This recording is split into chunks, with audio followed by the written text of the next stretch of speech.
thoughts on Barkov's availability tonight? Well, I'm hopeful, but I can't guarantee it. So we got an incredible run of coming from Seattle up through Vancouver back home and losing 2 or 3 guys to injury. I think we left Anton Luntel in a hotel in Seattle for a week last year. I think Berkey had pneumonia for a month. So we're going to be careful with these. If we think it's guys will play through anything, but sometimes it's just not the smartest thing to do. So we'll get a good feel for him. If he says he can play, then I'm not going to monitor his minutes. So I'll get him out in the ice against one of their 2 big centermen as much as I possibly can, and we'll see. But we'll know. Sorry to interrupt. Is it hard to get guys kind of squared away while you're on the road? Like, is it tough for them to get through it and recover while you're traveling? I don't think so. Like, I mean, because they are, whether it's an injury or an illness, they're with our training staff 24/7. So they get 2 or 3 treatments a day. We got these guys are so good. They're so advanced now with even the stuff we bring on the road. We got portable cold tubs. We got all kinds of stuff going on. So they're around them. I think it's okay. I mean, just it's the standard. Yeah, I got no complaint. We stay in nice hotels. We're fine. Matthew mentioned how you guys were in this position that Edmonton is last year. Like when you played Vegas that first time, it's the team that kind of broke your heart. And he said it was a very intense game. Yeah. You played anger. Do you expect that from Edmonton? Yeah, I do. The focus, 82 games, it can be a bit of a grind, and finding that energy every night is a challenge. And the good teams find it, but they've got some structure and they've got good players, so they win enough games. But these games aren't the same as the other. I don't think. We'll talk about the fact we don't like our last 2 games. They'll talk about they're playing great right now, but these games are different. The intensity level in any team that we've played in the playoffs the last 2 years has just been higher for both teams.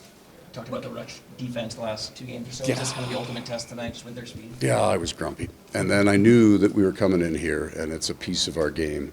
You're also not defending, right? They are the number 1 entry team in the league. They got number 1 zone time, and most of that's the chaos caused off entry or some pretty nifty puck movers and puck control people. So if we play our game, we're not shutting them down. It was a 7-game series, not a 4-game series, right? You're not closing that out, but it's foundational to what we do, whether we play Edmonton or we play anybody. We have to play a much better gap game. I don't know, you can't complain just because you lose, but I thought we were okay in Seattle. I didn't like our rush defense against Fan, but they didn't put up 50 shots on us. So it was a tight game.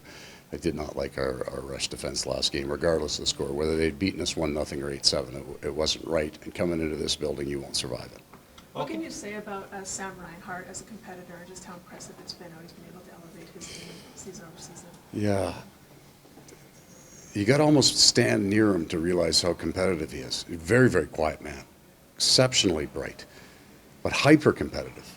And he only shows it in small facial expressions, like he's not screaming up and down the bench, but if his game isn't right or somebody else's game isn't right, he sees it and it bothers him. Like he's in tune to everything. Very, very bright player.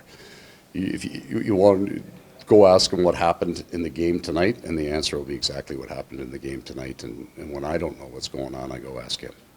Well, how would you describe the uniqueness of defending against McDavid and Draisaitl and kind of the differences that they pose for different centermen? I think they're unstoppable. I mean, I think overall, you will not eliminate the 2 from a game. They're going to get their pieces. They're going to get their chances. I'll tell this story. We're playing Edmonton. I don't know what year it was. Winnipeg played Edmonton in the playoffs, and we're doing our penalty kill video. And they got that deep drop with McDavid. Charlie Heddy, former Oilers, running the PK, so he's got the video.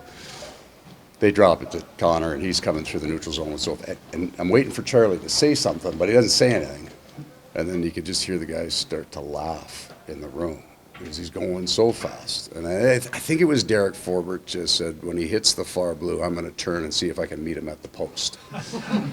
And that was pretty much it. There wasn't, no, we're going to do, no, that was it. That's how fast they are. That you can't game it, right? I think the challenge is you just can't feed it. You can't be responsible for the broken plays for those 2 men. Certainly different based on maybe weight, but on speed, I don't know how much you guys would know more than I, but they're both almost unstoppable. Draisaitl is there, like he'd be a number 1 center on a lot of teams. Does that pose a different challenge? Do you kind of go in with a different level? I don't know if respect is the right word, but when you face this team, knowing that you have kind of a 2-headed monster. you just understand on shift length alone, you're not getting the match. You know, I think I got a 2-time Selke winner in our room, so he's pretty good. And then Bennett and Lundell are both very good defensemen, in a different defensive way, a different style. But Lusteron and Lundell and Reinhardt played as a line almost in a checking role 2 years ago for us, and we had a pretty good playoff run with that. So we have people, but nobody has the answer to those two guys. What do they got, 40 points both of them? Okay. Well, tonight, Chris Nowak coaches 100th game. Oh, wow. And it's, you could tie Todd for the 4th most wins in the first 100 games all time. What do you remember about your first 100, and what have you seen as far as maybe respecting from an opposing coach you saw head-to-head in the playoffs? My first, John Forsland's here. He'll give you a deep rundown on that. Well, no, my first 100 games. Like Jim, you're not allowed to talk about it. Jimmy Rutherford said to me that, well, first thing you got to learn is what door to walk into. After that, you'll just figure it out as you go. It's funny about the truth of that. Like, you don't know anything when you come into the league except possibly the game, and even that, the NHL game is completely different, and then it morphs and changes and grows on you. So what you knew 2 years ago doesn't matter. You got to keep learning. He's done an incredible job with this team. Canadian markets are different than anywhere else. It's a different level of scrutiny. Everything and coaches never get it right all year. We make a ton of mistakes. They're talked about here, and you got to deal with that. And for a young coach, that can be a challenge. I think, listen to some of the interviews, certainly when we're prepping for teams, and definitely in the playoffs, he handles that incredibly well. And that is a big part of working in the Canadian market, is handling that.